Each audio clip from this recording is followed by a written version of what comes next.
So today I'm going to be making some carrot ginger soup. Really good for you. I've already peeled my onion and I'm going to cut up a half of it and I'm going to be putting some ginger in. Well, you'll notice that when I chop my ginger up, I do not skin my ginger. All the heat and just really good flavor is in the skin of the ginger. You do not have to peel your ginger, nor do you have to peel your carrots.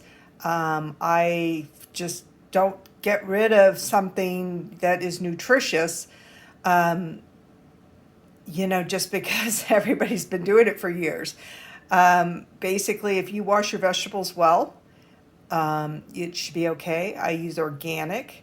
A lot of times they say you should peel your carrots because, of all the pesticides and stuff, but you're not going to find that in organic. So I leave the peel of my carrots on. So let's get cooking. So make sure that the parts of the vegetables that you don't use, that you throw into your compost. These are the skins of the onions, and they're going to go outside in my compost bin. So the first thing we're going to do is put a tablespoon of oil into our stock pot, and we are going to saute the onions. Now, many recipes call for olive oil because it's so healthy, and yes, it is, but it's only healthy if you're just putting it on salad and things like that. Olive oil is not a high temperature oil. You should not be sauteing your vegetables or anything else in olive oil.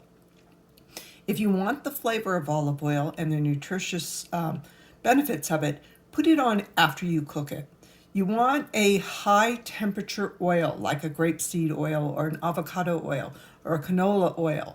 Grapeseed oil is very good for you. It actually gives a little bit of a wine flavor as far as I'm concerned. I use avocado oil a lot, but don't saute high temperature with olive oil. It breaks down and it's actually not good for you. So 1 tablespoon of high temperature oil like grapeseed or avocado oil or canola, sapphire. So we're going to be chopping up a half of a brown onion. You can use any kind of onion that you prefer. I just happen to have brown on hand. And it doesn't have to be finely chopped. You can, put chunks in there because we're going to be hand blending this soup, meaning we're going to be breaking everything up once it's cooked to make a smoother soup. So go ahead and saute these until they're translucent. I like to make mine a little bit brown because I feel it adds such a wonderful flavor to soup. I wanted to show you this from my onion. This is from the center of my onion. And this doesn't mean that the onion's bad. It just means that it malformed when it grew. And this is like the outer leaves of the onion, the brown that you take off. I'm obviously using a brown onion.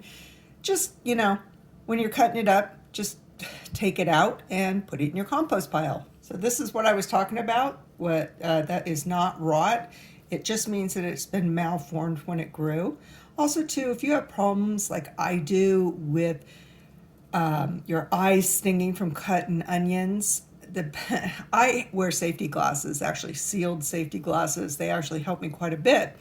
But the part back here is where all that eye stinging aroma is coming from. So if you kind of avoid this area down in here, this is actually part of it, then it will help with that stinging. So if you do the sides and then do the center last, you'll find that your eyes won't sting as bad. All right, so we're gonna go ahead and let these kind of sit and stir them occasionally because we wanna brown them, get some of that flavor, kind of caramelize them a little bit. What I'm gonna do is I'm gonna cook them and then I'm gonna reduce the heat a little bit and just kind of let them sit, put them on low, kind of give them a little caramelized flavor. Also too, when you're cooking with high temperature, you want to use wood, you don't want to use plastic. So, when you heat plastic, the chemicals can leach out of it So be careful when you're cooking. Not to mention you could melt your plastic cooking in high temperature like this. And who wants that in their food? So we're going to put a little salt and pepper in there. The salt brings the flavor out in the onions. I'm big on seasoning salt. It's the way I was taught to cook by my mother, who was an excellent cook. A little pepper in there. But salt does bring the flavor out. It's okay just to use regular salt, and you just put a dash in there. So I like to use seasoning salt because it has paprika in it, and it kind of helps, that paprika will help brown. And again, you don't want this charred. You just want it lightly browned to bring out the flavor. All right, let's see how these onions look. So you see how they kind of have like a brownish look to them. They're kind of caramelized. I personally just love that flavor. So I'm going to turn down my heat and add my carrots. So as you can see, the onions are starting to get a little caramelized. I'm going to cut up my carrots, and make sure you put your tops in your compost. And you can, cut your carrots up into sizes, chunky sizes, because again, we're going to be breaking this up with a hand mixer or a blender. All right, so I'm going to add our carrots, which are the star of the show. I'm going to saute them for a while, get them kind of cooked up. Add some flavor to them. All right, so got a pound of carrots in there. I'm going to kind of saute it for a short time, because when I put the broth in, I want all this flavor and all this nutrition to get into my broth, and where it's the healthy part of the soup is. All right, next we're going to put in minced garlic. This is my garlic press. I have 3 to 4 cloves in here. If you don't have a garlic press like I do, just mince it up with a knife. But if you don't have a garlic press, you really should get one. They are just fantastic. This has been my favorite one I've had so far. All right, let's go ahead and stir in that garlic.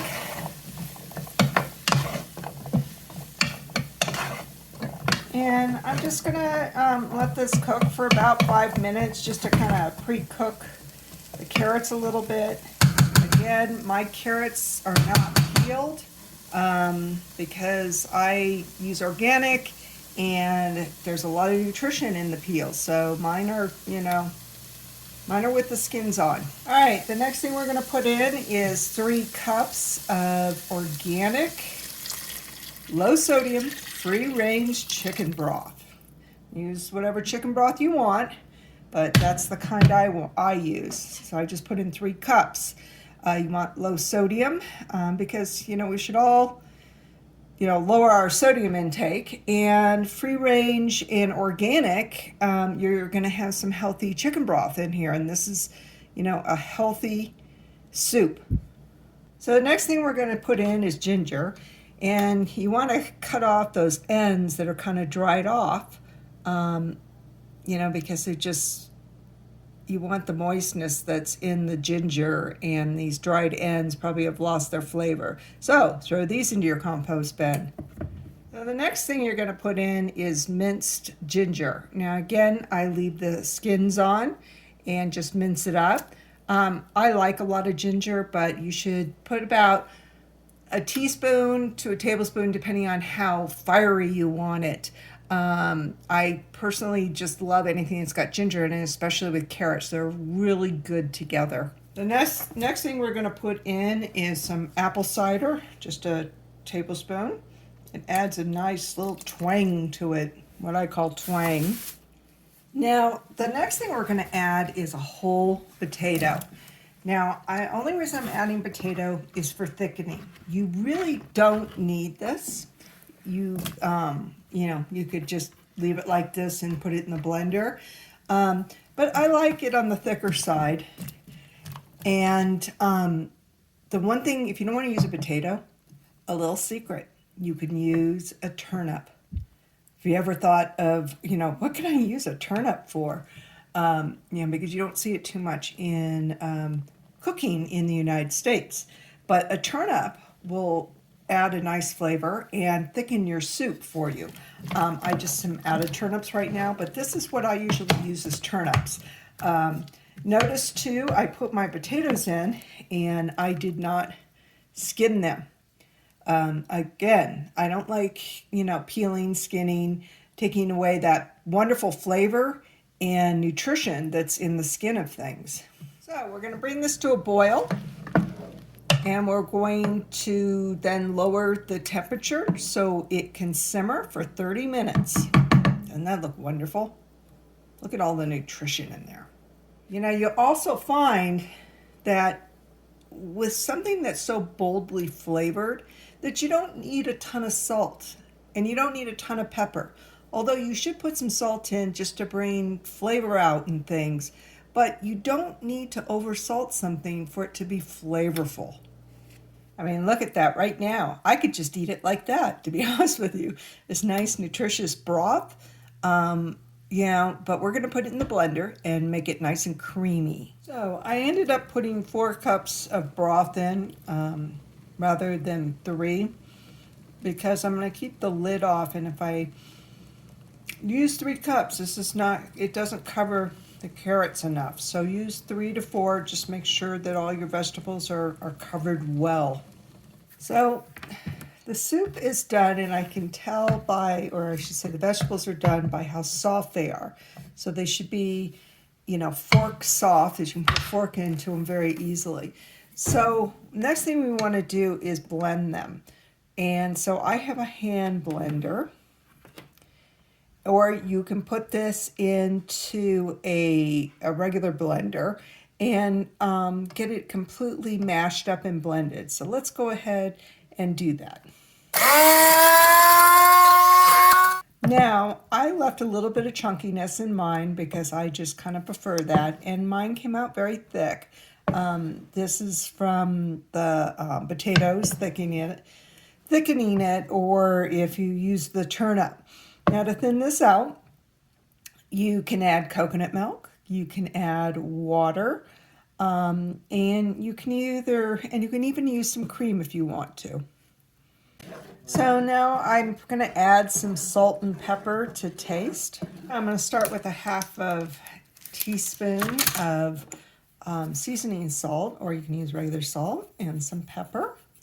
And then if I feel that it needs to be salted some more, I'll put like 1/4 of a teaspoon in, and just keep doing it until it's the taste that I like.